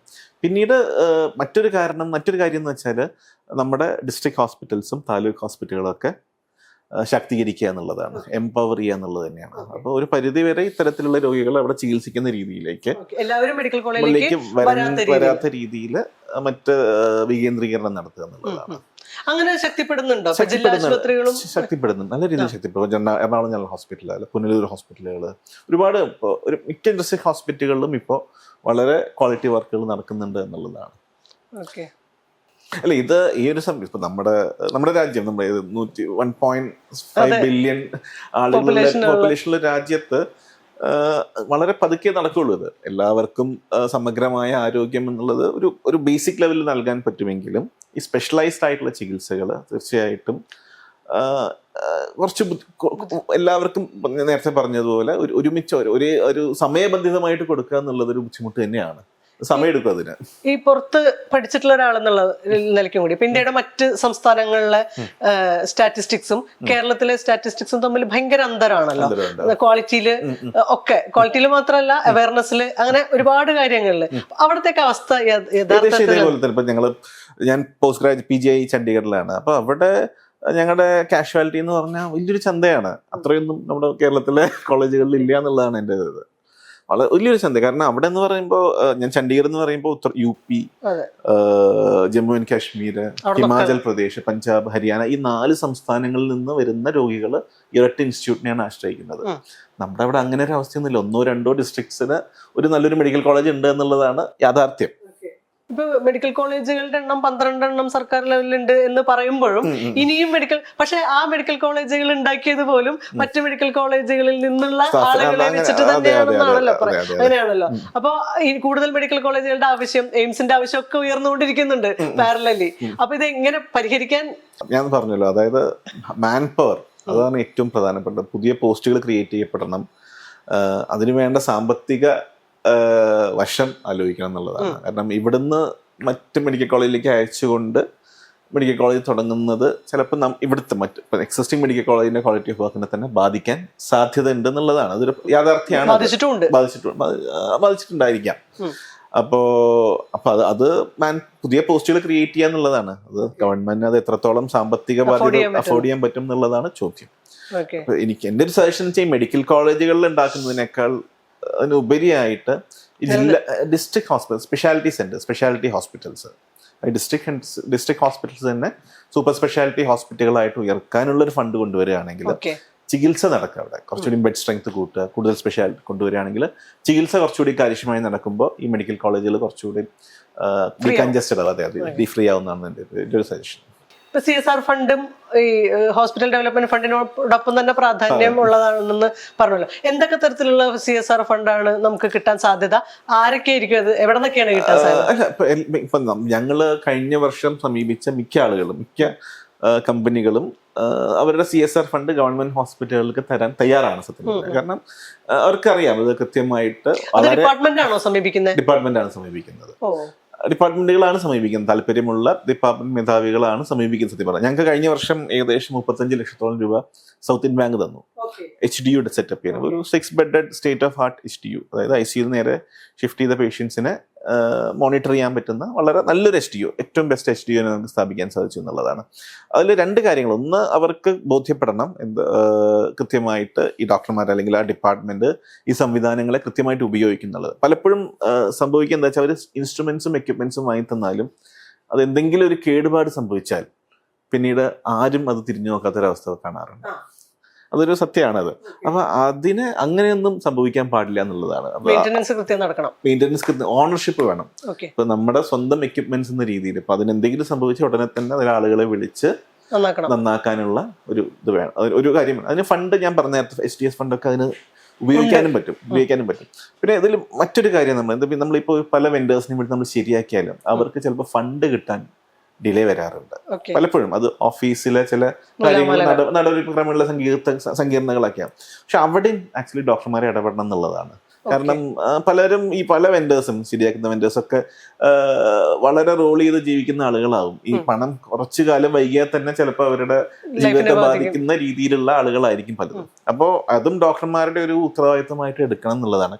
എങ്കിലേ അടുത്ത പ്രാവശ്യം വിളിച്ചാൽ വീണ്ടും അവർ വന്ന് വീണ്ടും ശരിയാക്കാറുള്ളൂ. അപ്പോൾ അതും ഞങ്ങൾ ശ്രമിക്കാറുണ്ട്. അതായത് അവർക്ക് ഫണ്ട് കിട്ടിയത് ഉറപ്പുവരുത്താനുള്ള ഒരു കാര്യം കൂടി ഞങ്ങൾ ഉറപ്പുവരുത്താറുണ്ട് എന്നുള്ളതാണ്. ഡോക്ടർമാര് അഡ്മിനിസ്ട്രേഷൻ കൂടി കൈകാര്യം ചെയ്യുന്ന ആ രീതിയിൽ കുറച്ച് വേണം അഡ്മിനിസ്ട്രേഷൻ. അപ്പൊ അതാ ഞാൻ ഡോക്ടേഴ്സിനാണ്. അതാ ഞാൻ പറഞ്ഞത്. ഇപ്പൊ ഹോസ്പിറ്റലുകളിൽ ഇപ്പൊ നമ്മുടെ പ്രൈവറ്റ് ഹോസ്പിറ്റലിലെ CEO പോലെ എന്തെങ്കിലും ഒരു പോസ്റ്റ് ഉണ്ടെങ്കിൽ നന്നായിരിക്കും എന്നുള്ളതാണ്. ഓരോ ഡിപ്പാർട്ട്മെന്റിലോ അല്ലെങ്കിൽ ഒരു കൂട്ടം ഡിപ്പാർട്ട്മെന്റില്. കാരണം ഇവരുടെ ആവശ്യങ്ങളും കാര്യങ്ങളൊക്കെ കണ്ടുകൊണ്ട് അറിയാൻ. കാരണം നമ്മുടെ സൂപ്പർ ലെവലിൽ ക്ലിനിക്കൽ വർക്ക് ചെയ്യുന്ന ആളുകൾക്ക് ഇതിന് സമയം ചെലവഴിക്കാൻ വളരെ ബുദ്ധിമുട്ടാണ്. അല്ലെങ്കിൽ അത്തരത്തിലുള്ള പാഷൻ വേണം. പക്ഷെ അത് ഭംഗിയായി നിർവഹിക്കുന്ന ആളുകളും ഉണ്ട് കേട്ടോ. അതുണ്ട്. പ്രാക്ടീസ് ചെയ്യുന്ന ആൾക്കാർ ഭംഗിയായിട്ട് വളരെ മൾട്ടി ടാസ്കിങ് ചെയ്യുന്ന ഒരുപാട് ഡോക്ടർമാരുണ്ട്. പക്ഷെ നിരന്തരം എല്ലാവർക്കും സാധിക്കില്ല. എല്ലാ മെഡിക്കൽ കോളേജിലും സാധിക്കില്ല, എല്ലാ ഡിപ്പാർട്ട്മെന്റും സാധിക്കില്ല. അപ്പോൾ എല്ലാ ഡിപ്പാർട്ട്മെന്റും ഒരേപോലെ. അതുകൊണ്ടാണ് ഈ മുഴച്ചു നിൽക്കുന്നത്. ചില സ്ഥലത്ത് ചില ഡിപ്പാർട്ട്മെന്റുകൾ വളരെ നന്നായി പോകുന്നു, ചില സ്ഥലത്ത് ഡിപ്പാർട്ട്മെന്റ് മോശമായി പോകുന്നു. അപ്പോൾ ഈ ഒരു മാനേജ്മെന്റിന്റെ അഭാവമാണ്. എല്ലാ ഹോസ്പിറ്റലുകളിലും ഉണ്ട്. ചില മെഡിക്കൽ കോളേജുകൾ തമ്മിലുണ്ട്, മെഡിക്കൽ കോളേജിലെ ഡിപ്പാർട്ട്മെന്റുകൾ തമ്മിലുണ്ട്. അപ്പൊ അതിനൊരു ഏകീകൃത സംവിധാനം വികേന്ദ്രീകൃത പ്രവർത്തനത്തിന് വേണം എന്നുള്ളതാണ്. പ്രൊഫഷണൽ ആവണം, കുറച്ചുകൂടി പ്രൊഫഷണൽ ആവണമെന്ന് എനിക്ക് തോന്നുന്നു. കാരണം ഒരു പ്രൈവറ്റ് ഹോസ്പിറ്റൽ അത് തീർച്ചയായിട്ടും നമുക്ക് വരുന്ന ഫണ്ടുകൾ ഇപ്പോൾ CSR ഫണ്ടുകൾ ഞങ്ങൾ ഉപയോഗിക്കാൻ വേണ്ടി സമീപിച്ച കുറെ നൂലാമാലകൾ ഉണ്ട്. അത് CSR ഫണ്ട് നേടാൻ ഒരുപാട് കളക്ടറുടെ അനുമതി വേണം, അങ്ങനെ ഒരുപാട് നൂലാമാലകളുണ്ട്. അപ്പോൾ ഞങ്ങൾ തന്നെയാണ് അതിന്റെ പിന്നാലെ, ഞാൻ ഡോക്ടർ ശരത്തോട് പിന്നാലെ നടന്നത്. അപ്പോൾ എല്ലാവരും അങ്ങനെ നടക്കണമെന്നില്ല. അപ്പോൾ അതൊക്കെ ഒരു കേന്ദ്രീകൃത സംവിധാനത്തിലൂടെ ശരിയാക്കി എടുക്കാൻ പറ്റുകയാണെങ്കിൽ ഒരുപാട് CSR ഫണ്ടുകൾ ഗവൺമെന്റ് ഹോസ്പിറ്റലിലേക്ക് കൊണ്ടുവരാൻ സാധിക്കുന്നുള്ളതാണ്. അതൊരു വലിയ എന്താ പറയാ, തീർച്ചയായിട്ടും. ഇപ്പൊ ഞങ്ങള് കഴിഞ്ഞ വർഷം ഒരു കമ്പനിയായിട്ട് സഹകരിച്ചിരുന്നു. ഇവൻ മാൻ പവറിനെ ഫണ്ട് ചെയ്യാൻ തന്നെ അവർ തയ്യാറാണെന്നുള്ളതാണ്. എസ്പെഷ്യലി ഇപ്പൊ ക്യാൻസർ ഹോസ്പിറ്റലിലൊക്കെ പറയുന്ന ഒരു പ്രശ്നം വെച്ചാൽ ട്രോളി ഉന്താൻ ആളുകൾ ഉണ്ടാവില്ല, പേഷ്യന്റ് സ്ഥലത്ത് നിന്ന് മറ്റൊരു സ്ഥലത്തേക്ക് വിടാൻ ആൾക്കാരുണ്ടാവില്ല, അങ്ങനെ ഒരുപാട് പ്രശ്നങ്ങളുണ്ട്. അപ്പൊ അതിനൊക്കെ മാൻ പവറിനെ സപ്ലൈ ചെയ്യാൻ ഇവർ തയ്യാറാണ്. പക്ഷെ അത് ഏത് ലെവലിൽ സംസാരിക്കണം എന്നുള്ളതാണ്. ഇപ്പോൾ ഡോക്ടർമാരുടെ ലെവലിൽ സംസാരിച്ച എസ്പെഷ്യലി മാൻ പവറിന്റെ കാര്യം വരുമ്പോഴാണ് പലപ്പോഴും പല രാഷ്ട്രീയക്കാരും പല സിസ്റ്റങ്ങളൊക്കെ ഇടപെടുക. ആര് എവിടുന്ന് നിയമിക്കുന്നു, അവരുടെ ആൾക്കാരെ നിയമിക്കാതെ വേറെ ആൾക്കാരെ നിയമിക്കുന്നു എന്നുള്ള ഒരുപാട് പ്രശ്നങ്ങൾ അതിൽ വരാൻ സാധ്യതയുണ്ട്. അപ്പൊ അതും ഒരു കേന്ദ്രീകൃത സംവിധാനം. അപ്പൊ അത് ഞങ്ങളന്ന് മിനിസ്റ്റർ ലെവലിൽ വരെ സംസാരിച്ച് തയ്യാറായതാണ്. പിന്നെ പല കാരണങ്ങളും നടന്നില്ല. അതിപ്പോഴും ഞങ്ങളുടെ ഒരു പൈപ്പ് ലൈനിലുണ്ട്. മാൻ പവറിനെ നിയമിക്കുന്നത്, CSR ഫണ്ട് ഉപയോഗിച്ചിട്ട് മാൻ പവറിനെ നിയമിക്കുന്നതുമായി ബന്ധപ്പെട്ട് പൈപ്പ് ലൈനിലുണ്ട്. കാരണം നമ്മൾ സമീപിച്ച നമുക്കൊരു വിശ്വാസ്യതയുണ്ട്. ആ സിസ്റ്റം കൃത്യമായിട്ട് കൊണ്ടുപോകുന്നത് അവരെ ബോധ്യപ്പെടുത്തിയാൽ തീർച്ചയായിട്ടും അവർ തരും. ഇപ്പൊ ഞങ്ങൾ ക്യാൻസർ ഡോക്ടർമാരായതുകൊണ്ട് കുറച്ചുകൂടി എളുപ്പമാണ്. കാരണം ഇപ്പോൾ ക്യാൻസർ ഇപ്പൊ കേരളത്തില് ഒരു വളരെ എപ്പിഡമിക് ആയിട്ട് തന്നെ മാറിക്കൊണ്ടിരിക്കുന്ന ഒരു സമയമാണല്ലോ. അപ്പൊ അവർക്ക് എല്ലാവർക്കും അറിയാം. നമ്മുടെ ഇന്ത്യയില് 1,00,000 പേര് എടുക്കുകയാണെങ്കിൽ ക്യാൻസറിന്റെ ഇൻസിഡൻസ് ഏറ്റവും കൂടുതൽ ഉള്ളത് കേരളത്തിലാണ്. അത് പല കാരണങ്ങളുണ്ട്. ഒന്ന്, ആയുർദൈർഘ്യം കൂടിയ സംസ്ഥാനമാണ്. അപ്പോൾ ക്യാൻസർ എന്ന് പറഞ്ഞാൽ അതെ ഒരു പ്രായമായ അസുഖമാണ്. പ്രായമായ ആളുകൾ കൂടുതലുള്ളിടത്തോളം ക്യാൻസറും കൂടും. 2, നമ്മുടെ ആക്സസ് ടു ഹെൽത്ത് കെയർ. എന്തെങ്കിലും ചെറിയ ബുദ്ധിമുട്ടുകളാണെങ്കിൽ തന്നെ ആളുകൾ ഹോസ്പിറ്റലിൽ പോകുന്നു, കൂടുതൽ ഡയഗ്നോസ് ചെയ്യപ്പെടുന്നു എന്നുള്ളത്. അത് മാത്രമല്ല നമ്മുടെ ജീവിതശൈലിയിൽ വന്ന മാറ്റങ്ങൾ, അങ്ങനെ ഒരുപാട് കാരണങ്ങളുണ്ട്. ക്യാൻസർ ഒരു എപ്പിഡമിക് ആയിട്ട് തന്നെ മാറുകയാണ്. അതാണ് പലപ്പോഴും എനിക്ക് തോന്നുന്നു ഒരു സിംഗിൾ സ്പെഷ്യാലിറ്റി ഹോസ്പിറ്റലുകളായിട്ട് ഏറ്റവും അധികം പൊന്തി വരുന്നത് ക്യാൻസർ സെന്റേഴ്സ് ആണ്. എല്ലാ പ്രൈവറ്റ് ഹോസ്പിറ്റൽ, നേരത്തെ പറഞ്ഞ എല്ലാ ഇക്വിറ്റി ഫണ്ടുകാരും താല്പര്യം പ്രകടിപ്പിക്കുന്ന ഒരു മേഖല കൂടി ഈ ഓങ്കോളജി തന്നെയാണ്.